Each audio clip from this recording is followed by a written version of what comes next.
You've announced a bus that can go 350 miles now, farther than any car, any Tesla especially, can go on a single charge. Has this boosted orders? What's been the response? Yeah, absolutely. We made the announcement at the American Public Transit Association annual conference in Los Angeles. We already had a significant number of orders and cities that were signed up to deploy. So right now, 5% of major transit agencies in the U.S. are already deployed with Proterra or have placed orders. We're still registering and processing the new demand based on the announcement that we've made, but we've already selected the early adopter or pilot customer. It'll be in Southern California with Foothill Transit, but we've been swamped with interest. I saw an article earlier today that Houston Metro is going to be demoing a Proterra bus. So if we're demoing electric buses in Houston, this is probably a pretty good sign.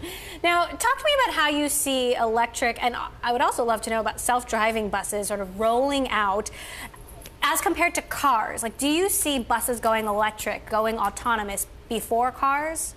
I see, and I think we're already seeing transit vehicles go electric faster than cars because their fuel savings, their fuel consumption's higher. So the demand is greater if you're running a heavy vehicle and you're burning 10,000 gallons of fuel per year. We're already seeing the penetration of autonomous vehicle technology in transit. We currently use it to help with the alignment of the charger, so the bus can basically charge itself. I think it'll be a little while before in a mass transit application we completely remove a human being from the vehicle, because the human does more than drive. They help wheelchair passengers, they help students, they help tourists. So when you only have one driver assisting 80 passengers, the economics are pretty good. So I think we're moving into a world where we're going to have electric self-driving taxis, moving into a world where we have electric trucks and buses.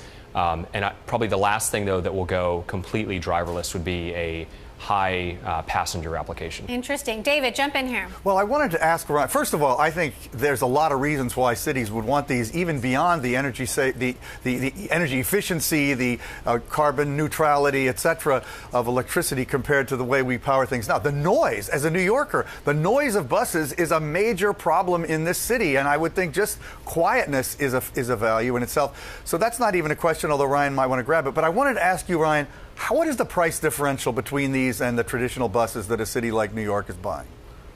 So I think there are two reasons that we're driving a lot of demand for this category for electric transit technology. One is the fact that the vehicles are now fully capable of replacing the traditional diesel bus. The other, though, is the pricing. So at this point, an electric bus is the same price point with your configurable items as a diesel hybrid.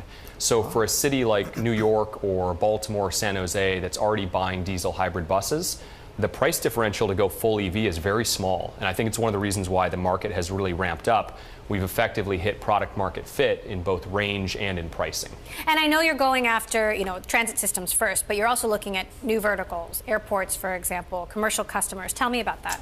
Well, I'll be in Montana next week for one of our first campus deployments. So we'll be deploying 3 vehicles to a student-led and student-operated university transit system. We're also seeing, though, as you said, this technology's got a lot of interest from airports. There are already RFPs where airports are looking to procure these vehicles, and there's a lot of inbound interest from truck companies that are looking to take this battery technology and drivetrain into other heavy-duty applications. So when we did the test drive of this vehicle, we drove a 30,000-pound vehicle 603.2 miles on a single charge. So if you think about it, a bus is a class 7 or 8 truck that's optimized to carry human beings. You can also carry a lot of cargo, a lot of goods movement with that same type of technology. So I think you're going to see this technology go into a lot of other markets. Quickly, plans for an IPO? You've been through it before. I've been through it before.